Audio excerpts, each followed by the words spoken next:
Predict, pick, and prevail in your fantasy football leagues with Nick Giacobbe and Nick Cap. From breakouts to busts, superstars to sleepers, these are the guys that will help you achieve fantasy glory. This is the PrimeTime Fantasy Podcast. Welcome everybody to Season 4, Episode 16 of the PrimeTime Fantasy Football Podcast. We give you our predictions, our picks, with the hopes that we help you prevail throughout Week 3 and the rest of the 2024 fantasy football season. I'm your host, Nick Giacobbe. Joining me is Nick Cap. Nick, I hate fantasy football. We're at that point of the season. We're at that point of the season where I'm a top 3-4 scorer and I'm losing matchups. Kickers are scoring 20 points on me. Players are dropping like flies. We're recording Monday night. It is 6:33 Eastern time. Deebo Samuel's out for a couple weeks. It's a big hit for my dynasty team. I hate fantasy football. And we're only 2 weeks in. We are in mid-season form. We are in mid-season form. Once you start hitting the point where you hate fantasy football, we usually call that fantasy football. I mean, who does the best part of fantasy football is the 3 months before it where you convince yourself that you know who the guy is that's going to do everything and who has no shot of getting hurt. It's the best part. I will say this for week 2. We did see a little bit more balance in the force. We saw a lot of those guys that struggled week 1 bounce back. As long as you're not a tight end, then everybody kind of got their get right for the most part. So the force has balanced out. But Nick is right, man. It is the perfect time to hate fantasy football, and we're here to hate it with you. And complaining is a part of fantasy football. It's fun to complain about your fantasy football teams. It's a lot of fun to complain. All right, so we got a good show for you guys. It's a normal recap show. We're going to give you our top 5 fantasy takeaways of the week. Me and Nick each have 5 different takeaways, and every single week they could be about players, they could be about teams, they could be about a position group. It could be about anything that's fantasy related. Our top 5 fantasy football takeaways from that said week. And of course, we're going to kick things off with a waiver wire segment. There's a lot of guys available on the waiver wire at this point. A lot of injuries this past weekend, whether they're minor or major. So you're definitely going to want to hit that waiver wire and see who you could scoop up on Wednesday morning to really rebuff that roster, especially if you're missing some guys within your starting lineup.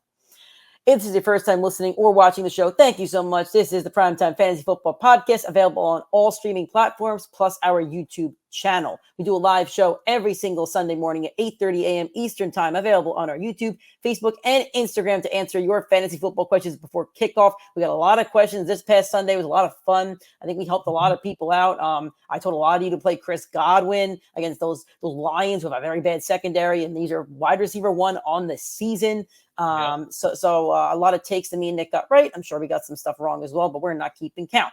Anyway, join us Sundays, 8:30 a.m. Eastern Time, YouTube, Facebook, and Instagram. I will not be present for this Sunday show, but Nick's gonna hold things down for you guys. I have full confidence in his fantasy football takes with the immense amount of research that he does. Mm-hmm. All right, Nick, if you want to kick it and put the banners up, we're gonna start things off with the waiver wires. This is technically. And this is funny because me and Nick kind of had this conversation over text message.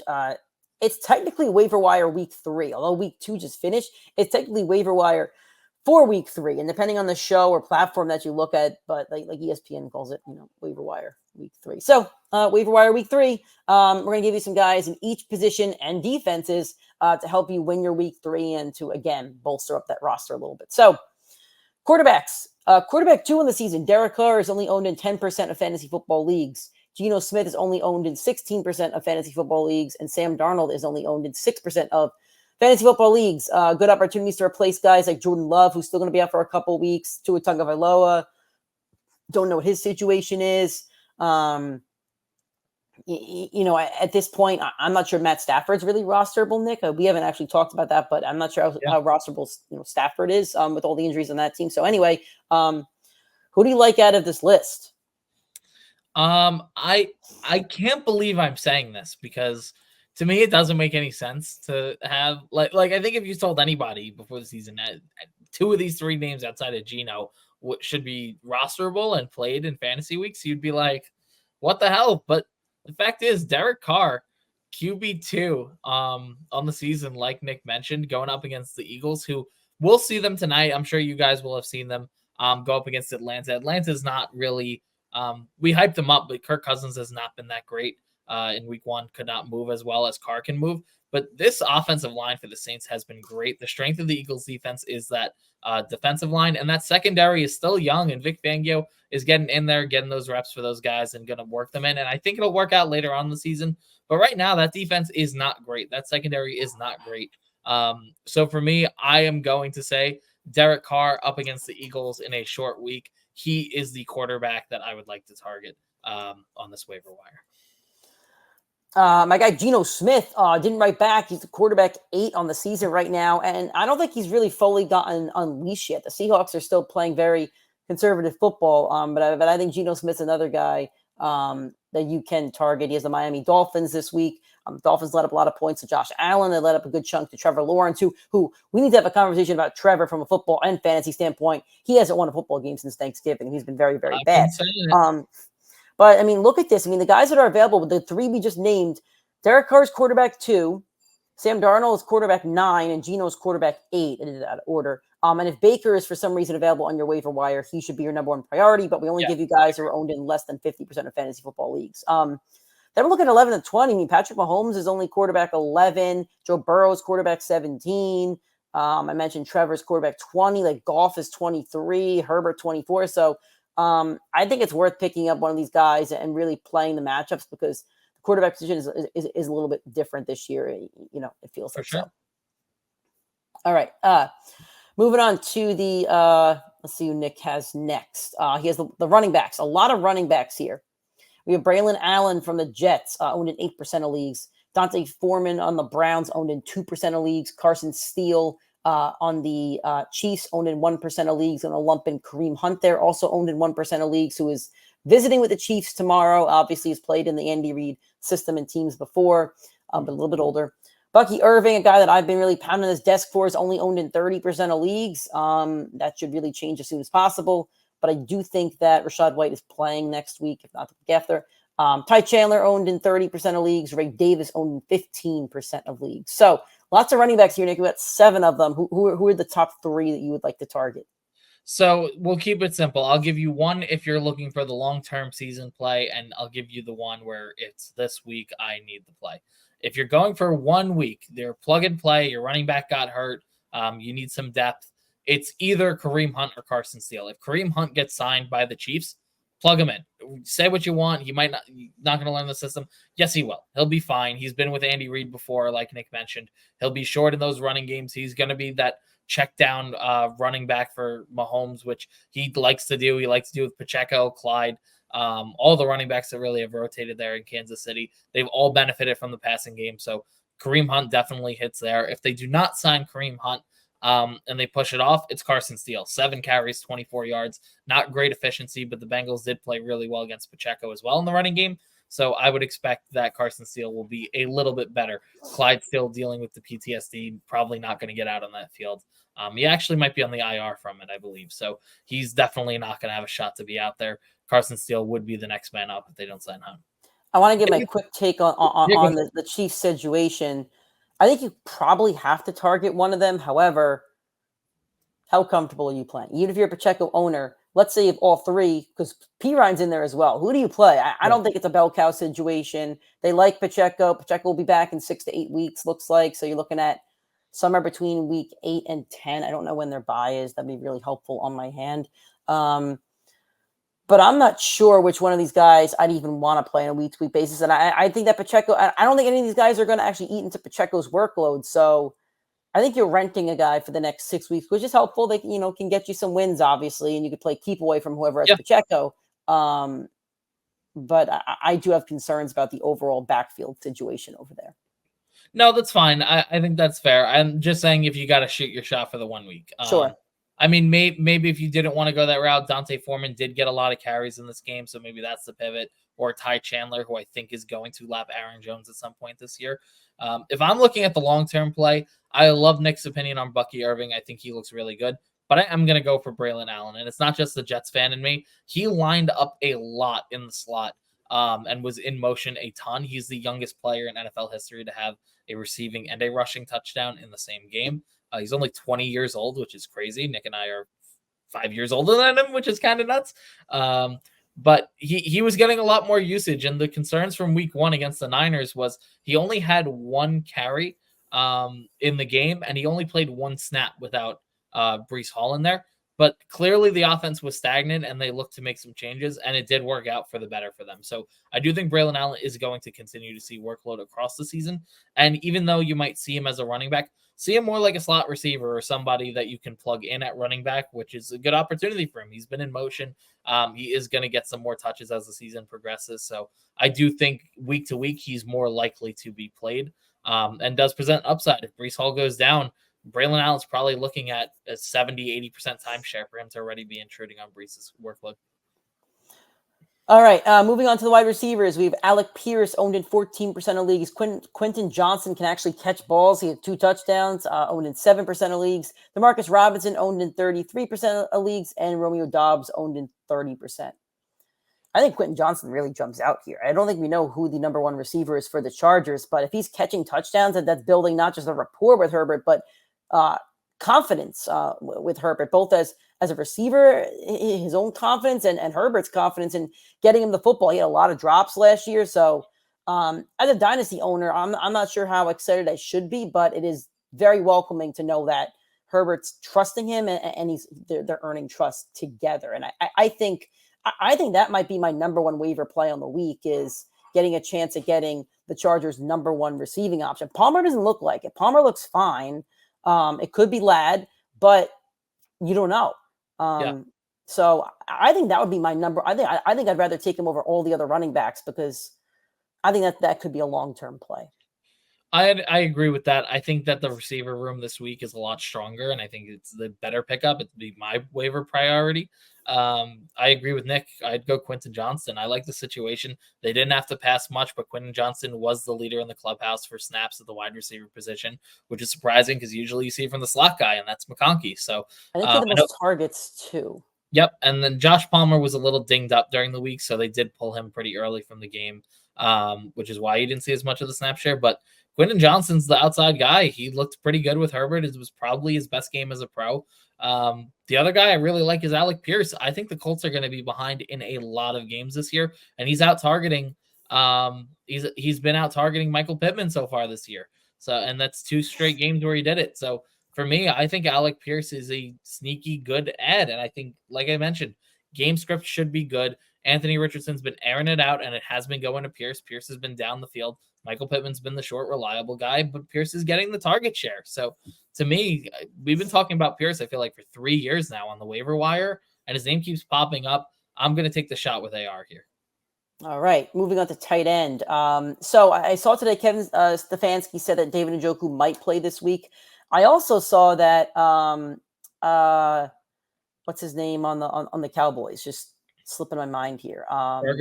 Ferguson was very close to playing as well. So I'm not sure how much you guys are going to need tight ends, but there's a couple available. Hunter Henry owned in 10% of leagues, had a lot of targets from Jacoby Brissett, who he's got to start for the foreseeable future, I think. I mean, the Patriots almost beat the Seahawks and they beat the Bengals. You know, I don't think he really lost them the game, didn't win them the game, didn't lose them the game. So I think that's a good play. Zach Ertz, I think, is a tight end 7 on the season or something.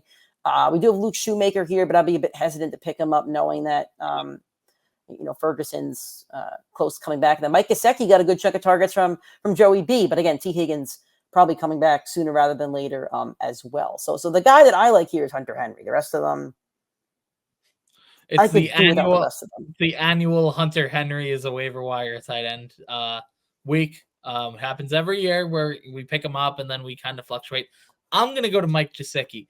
The 9 targets was very impressive, but in week 1 against the Patriots, he also had a touchdown, which was called back because I think his foot was out of bounds or something. Like it was like kind of like the likely play. I could be wrong. It might've been dropped or incomplete, but he was very close to scoring a touchdown. And if he scores that touchdown, he's a top 3 tight end on the season. And granted, I'm pretty sure the tight end 6 on the year, I forget who it is, but they only have like 8 points per game. So we could disregard that. The tight end position has been very rough this year, as it usually is, but 9 targets. It's much rougher this year. The 9 targets, red zone threat. I mean, Mike Gesicki's checking some boxes, and Nick and I always say, if you don't love your tight end, if you don't get one of those early guys, we like elite offenses. We like touchdown upside from the tight end. So if Mike Gesicki is going to continue to get a good amount of that target share and he's getting red zone opportunities from Joe Burrow, it's probably going to be a better season than we expect. So I'm going to take the shot on Gesicki here. All right, so some defenses, if you're streamers like me and Nick are, we the Chargers defense going up against the Pittsburgh Steelers, who might end up scoring the lowest amount of points in the NFL this season. I don't know.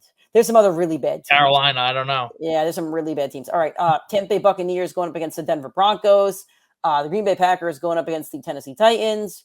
The Cleveland Browns against the New York Giants. I don't think the Browns are available anywhere, but if you could get them, keep them. And the Raiders going up against the Panthers. Nick, I had roster spots in my league a couple days ago, and I actually picked up the Raiders in like 2 or 3 leagues. But with the Panthers benching Bryce Young, that worries me, actually. Andy Dalton coming in, and it's kind of like a revenge game. I think he was a Raider for like a minute. No, he wasn't a Raider. He went Cowboys, and then he went up to Carolina. Okay.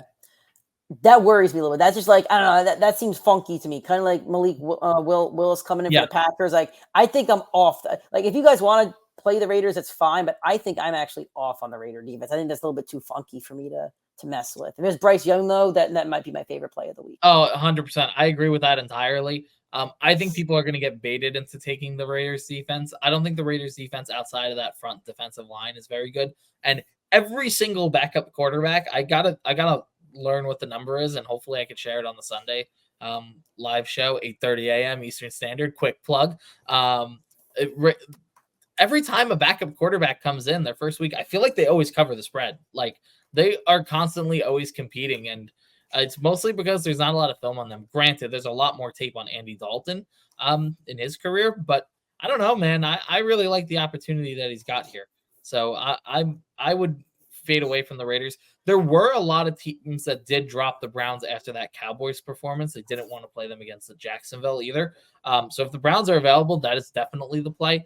But the more realistic shot is the Tampa Bay Buccaneers. Again, Chargers picked up in a lot Broncos of these are so for bad. the Carolina. Denver cannot move the ball efficiently. They're using Josh Reynolds, and I don't know how many teams Josh Reynolds is the wide receiver 2 for. And they can absolutely not run the ball. The Buccaneers, however, just absolutely halted the Detroit Lions, who have been probably top 5 offense in football, at least last year, for sure. Yep. So I think the Bucs is the most available and probably the best ad for this week. Yep. All right, so now we're going to move on to our top 5 takeaways from week 2. They're not ordered, just 5 takeaways that we have from week 2 in the NFL and how they're going to affect fantasy football. So, Nick, why don't you give us one of your takes? So I'm going to go a little bit real football, and then I'm going to talk how it's going to affect your fantasy football. I think the Buffalo Bills are shaping up and shaking out to be the 2022 and the 2023 Kansas City Chiefs. There's a lot of parallels between the two teams. You have the QB who's learning to win after their all-pro receiver gets traded. As fantasy owners, we hype up all the receivers, say they're going to have great seasons, and think one of them is going to be elite because the quarterback's elite. Then at running back, that's the guy that tends to succeed. It's James Cook this year. It was Pacheco. Even Clyde Edwards-Helaire had some good games that first year without Tyreek Hill. And they're just a more balanced team. On top of that, you have the offensive coordinator changes. The Chiefs lose Eric Bieniemy. The Bills bring in Joe Brady. The offense changes with the receiver. Like, it's been different here. But the biggest factor for the real football games that affects your fantasy is they're not scoring 30 points per game to win. That's what Kansas City was doing with Mahomes and Bieniemy and Tyreek Hill and Kelsey all in their prime. Like, that was clicking on all cylinders. That's not the same. That's kind of like Buffalo now without Stephon Diggs. So a lot of things are clicking, but here's where it matters for your fantasy team. The receivers, obviously, very, very interesting. Keon Coleman throws up a goose egg, and this is kind of where I'm concerned, but not concerned, and I don't really know where I'm going to fall yet on this one.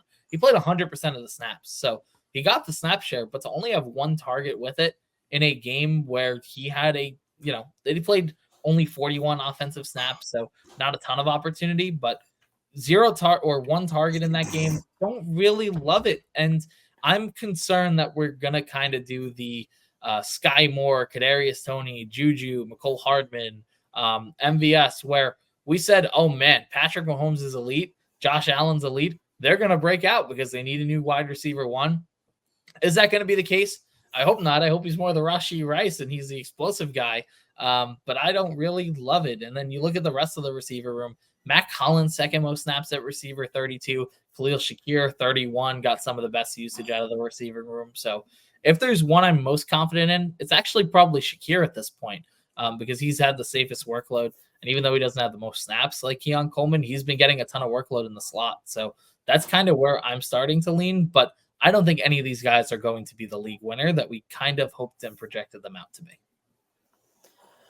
All right. This is a take I really wanted to do after week 1, but just couldn't have to swallow my take a little bit. But here we go. Anthony Richardson stinks. He stinks. He's not a good quarterback. I'm standing on business on this one.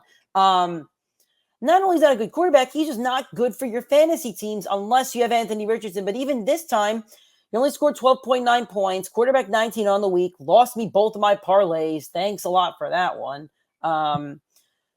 Listen, he couldn't move the football against the Packers defense that is not good. Like, they really aren't a good defense. They weren't good last year. They're not a top defense. India, no business losing this game, and they lost it because of Anthony Richardson. I know their defense gave a lot of rushing yards to Josh Jacobs, but Richardson didn't move the ball. I don't think they scored an offensive touchdown until, what was it, the fourth quarter, something like that? Couldn't move the ball. Doesn't get Michael Pittman involved, who is the best player on that offense, probably. 3 receptions for 21 yards on 7 targets. He was the wide receiver 57. Jonathan Taylor, running back 15. He did have 2 receptions this week, so that was positive. But still, like, Anthony Richardson is hurting fantasy football. He was 11 for 34, 204 yards, 1 touchdown, 3 interceptions. Four rushing attempts for 37 yards. He is bad for fantasy football. I get there's running quarterbacks that are good for fantasy football and their team. Lamar Jackson, Jaden Daniels might be on his way to doing that as well. Watson, when he was Jalen Hurts. Yeah. Jalen Hurts. Anthony Richardson is just not in that class. He's not an accurate quarterback.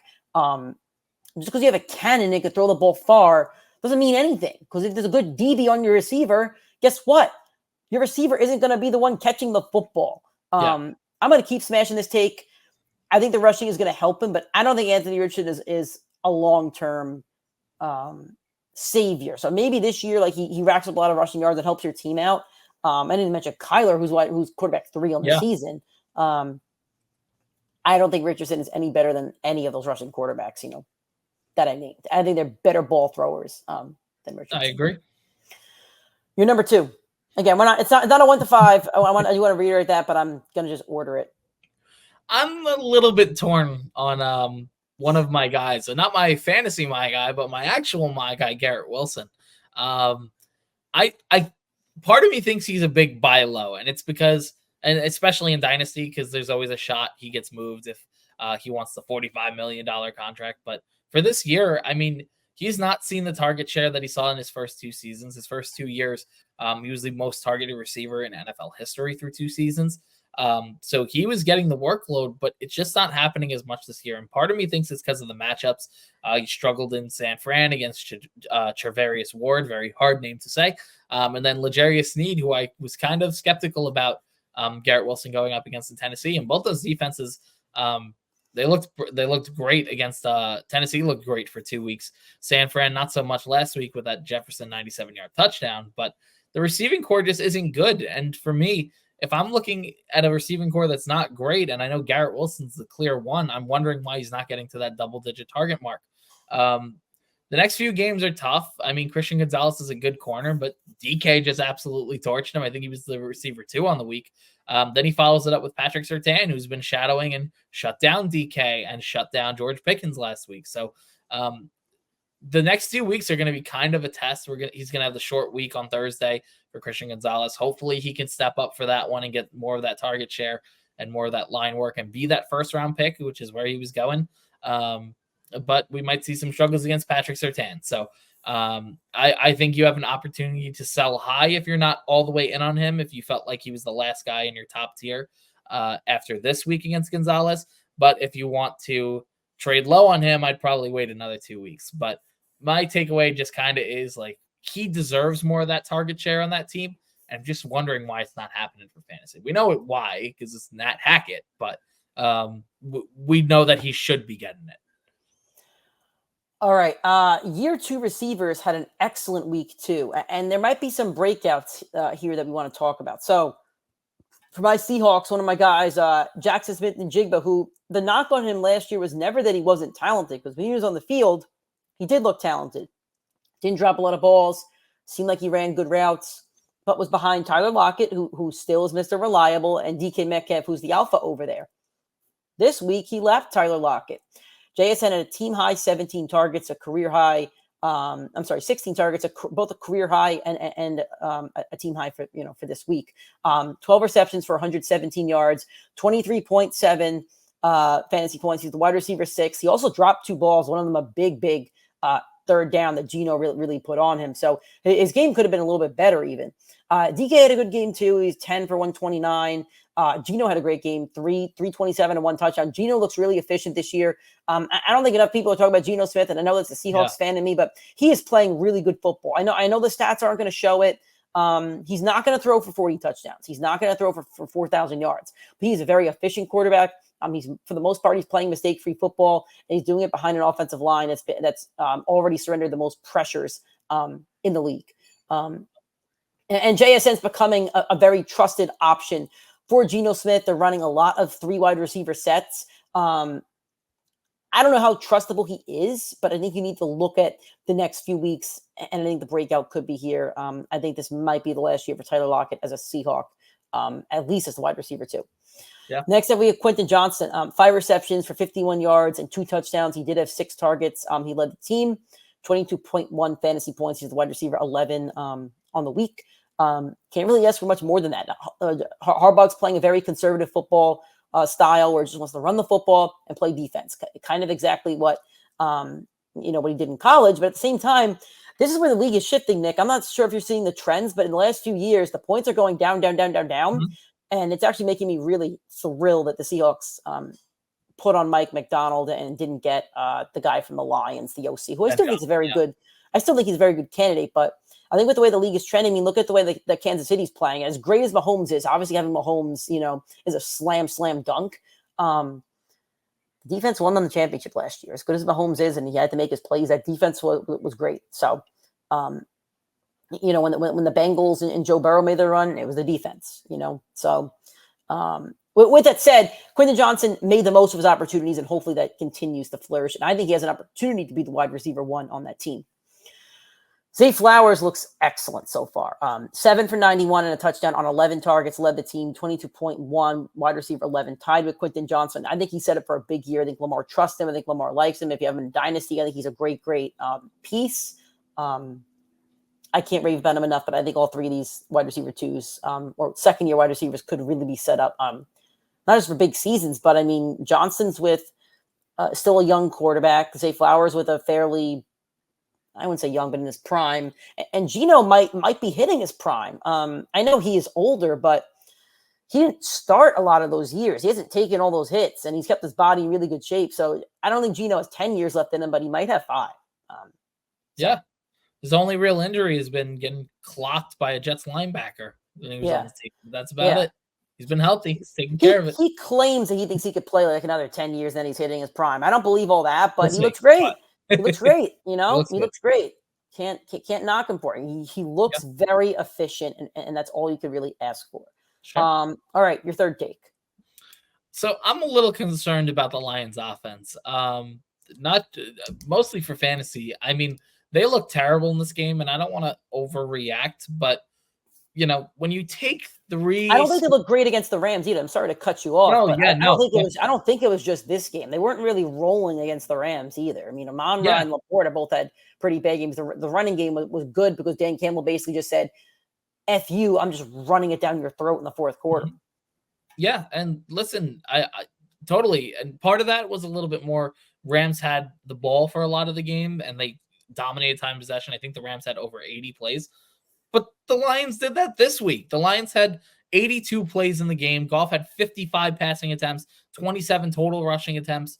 But the problem is when you draft Amon-Ra, Gibbs, and Laporta all in the first 2 rounds, Laporta QB or tight end 1 or 2 off the board depending on the platform. Gibbs running back 4 or 5. Amon-Ra wide receiver 4. That's 3 guys in the top 5 that you drafted. And none of them finished there this week. None of them finished there last week. So if they're not going to put up those star-studded performances, they're not going to deliver on ADP. They could still all be great, but it's kind of why I had concern. I had the Lions when we did our top 5 offenses in the 4th or 5th slot. And part of it was I just knew that all these guys every single week can't win you the week. It's impossible. They're going to need to score 60, 70 points. You can't all score a touchdown. When you have Jameson Williams, who looks phenomenal, he's exploding for fantasy, looking like he's trending towards more of that league winner spot. You guys were really slotted out for perfection with your ADP, but when Monty and Jameson are getting these touchdowns, it's really, really rough for these 3 guys who you need to be perfect for fantasy. So listen, maybe they're a buy low and maybe they pick it up during the next few weeks. Like we mentioned before the year, they have 14 total games in a dome. I think that team may have a little bit of hangover. They came really far last year. I mean, even if they were young, like they blew that lead to the 49ers. They were Super Bowl bound. They were 2 or 3 plays away from being Super Bowl bound, and they blew it. Yeah, I think they could have some hangover. I've seen it before. I think they'll be okay, but I do echo Nick's points that they have not lived up to the expectations so far. They're very, very much underperforming. Definitely, for sure. I'm going to talk about an offense that is overperforming. The New Orleans Saints. Imagine I told you, Nick, that after 2 weeks, Derek Carr is quarterback 2. Alvin Kamara is quarterback 1. I think Kamara was in that same class as Dalvin Cook and Zeke, or was it the year after? Yeah. Like Zeke was a year earlier, but that 2017 class is Kamara, Mixon, Kareem Hunt, Aaron Jones, CMC, Kareem Hunt. Yeah. And he's still the one that looks kind of elite. Rashid Shaheed is wide receiver 13 on the year. Olave is wide receiver 48. He's gotten some opportunities, but just hasn't broken out either. But we got to talk about it. And after week 1 against the Panthers, like the Panthers stink. Like that didn't surprise me at all. The Saints stopped playing that football game in the 3rd quarter. And the Panthers, same thing this week. They're terrible. They might be one of the worst rosters in the history of the NFL. Like it is really that bad for that team. Like I'm not joking. I know I said I'm worried about the Raiders defense. That's just for this week. After this week, we could assess the Panthers a little bit differently, but they're really that bad. I mean, the Chargers, same thing as the Saints, didn't really allow a point until the 3rd quarter. It's only a field goal. But the Saints just ripped apart the Dallas Cowboys. And I know the Cowboys are one of the most overrated teams every single year, but this was a statement in Jerry world. Alvin Kamara, he had a good first week as well, but turn back the clock. 20 carries, 115 yards, and 3 tutties on the ground. Then 2 receptions for 65 yards and another touchdown on 3 targets. 44 fantasy points. If you faced Alvin Kamara, you lost this week. He's a running back 1 this week and running back 1 this year. Derek Carr probably needs to be owned in all fantasy leagues at this point until he proves that he shouldn't be. 243 yards, 2 touchdowns, 1 interception, 22.8, quarterback 2 on the year. Rashid Shaheed, if you drafted him late, you probably found yourself a good sleeper. 4 receptions for 96 yards and a touchdown. I know one of those was like 70 yards, but still counts. 20.9 fantasy points.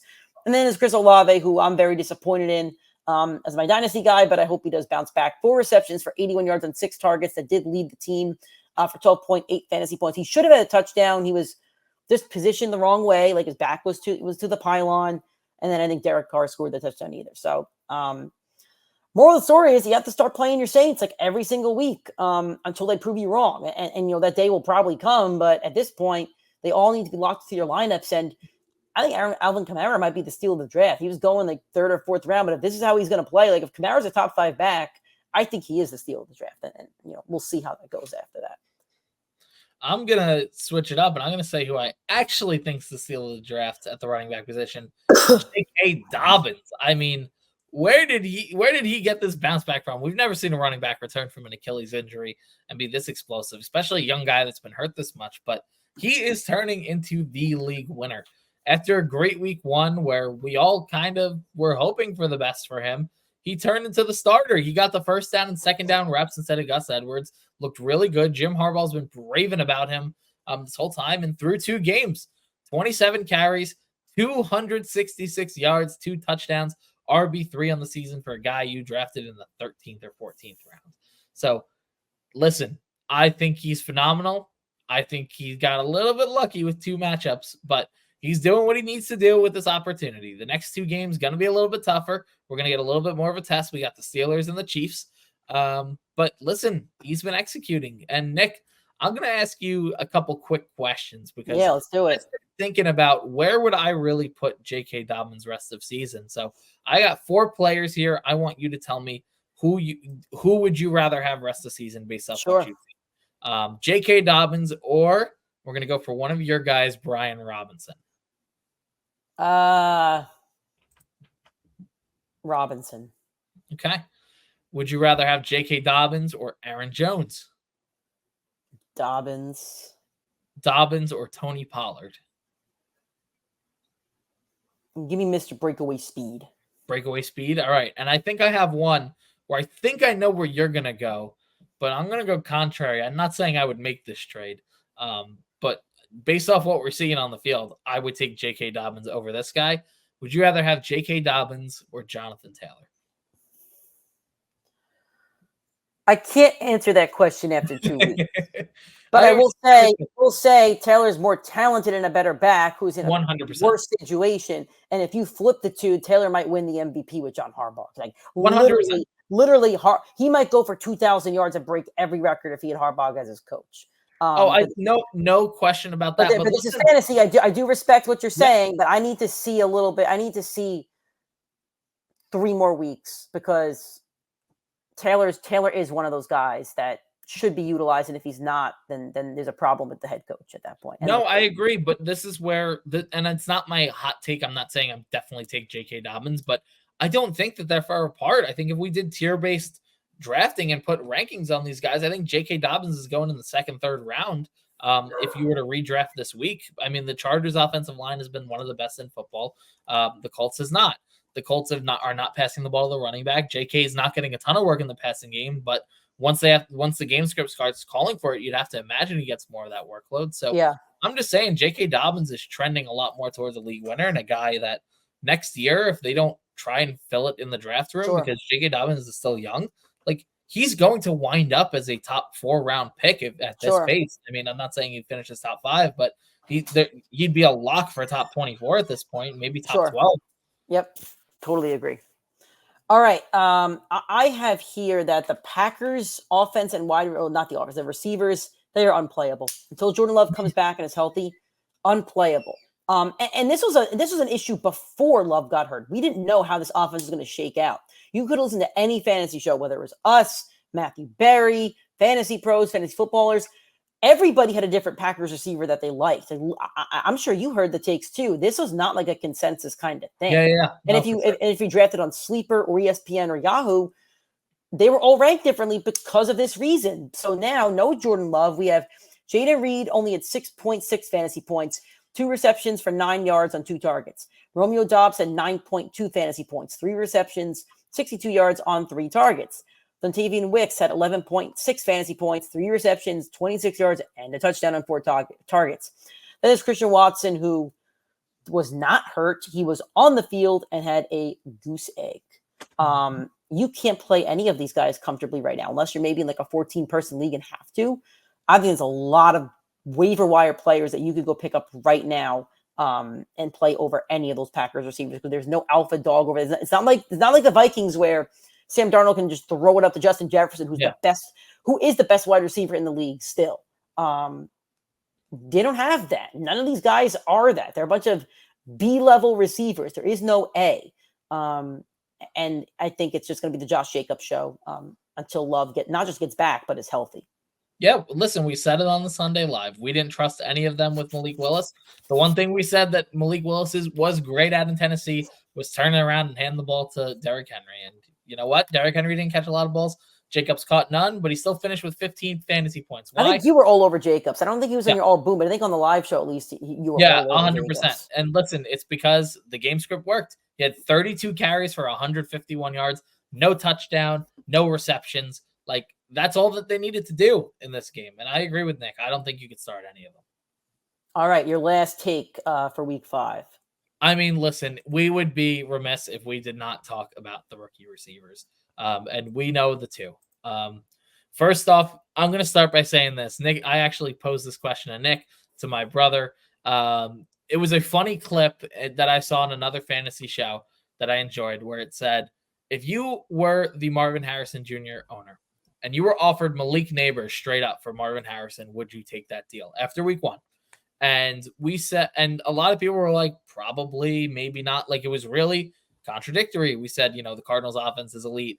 The Giants are clearly going to favor him. We didn't know what was going to shake out for either of these two guys. And a lot of people winded up saying rest of season Malik Neighbors, yes. And in the 1 o'clock window, what does Malik Neighbors do when he hears that against what was probably his easiest matchup and will be for his rookie season?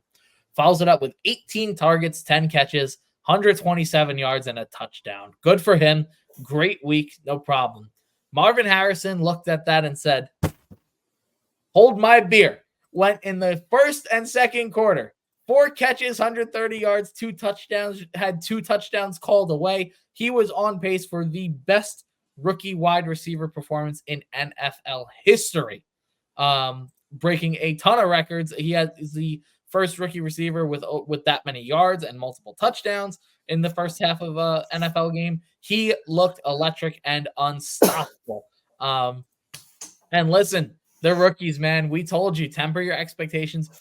We both said, do not panic sell anyone from week 1. And these two guys went out there and proved it. You can rip your guys like your Tyreek Hills that don't play well, your Jamar Chases for chirping way too much. But listen, man, when it comes to rookies, you got to be patient. I know it's hard when you take a guy like Marvin Harrison in the middle of the first round, but rookie receiver, week 2, wide receiver 1 on the week. I'll talk about one more rookie, and that's Brock Bowers. And historically, rookie tight ends are not good. Like that's just like a thing, Yeah. like, especially not until later on in the season. Not only like Bowers is the tight end 2 in the season. He's like 0.1 points behind Isaiah Likely, but he's basically the tight end 1 on the season, not just by default because a lot of these tight ends are playing terribly. He's playing really well. 9 receptions for 98 yards on 9 targets, 18.8 fantasy points. One of my hot takes this offseason that he was going to break one of Mike Ditka's records. Probably won't break the touchdown one, but if you're going to rack up 98 yards a week, I think Ditka's record is like 1,000 receiving yards, rookie receiving record. I might be right on that. That might be when we have to clip and put on the Instagram.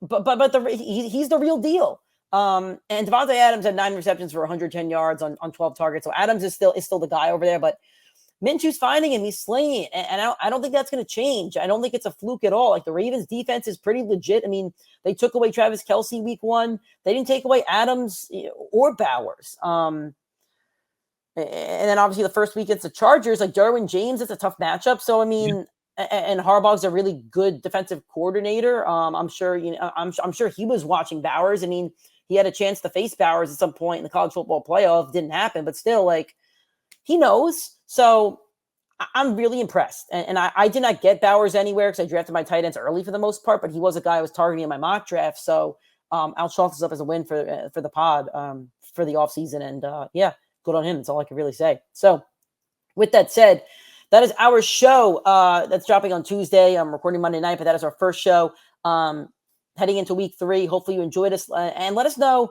on our social media maybe what your biggest takeaway for week 2 is, whether it's from your fantasy team, whether it's from football in general that could affect fantasy. Let us know what your biggest takeaways are.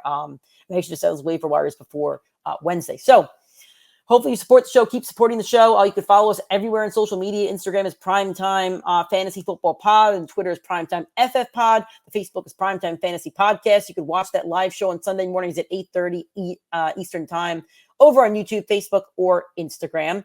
Preferably YouTube. That is the best place to get your comments in and actually stay in the queue and know where you are. If you're listening on an audio platform, we appreciate that as well. Make sure you're subscribed on Apple Podcasts or Spotify. Give us that 5-star rating and a review. We would appreciate that. And I think that's all we got for you. So we'll talk to you guys on Thursday. We'll have our all boom and all bust teams for week 3. Set those waiver wires, and we'll talk to you guys then.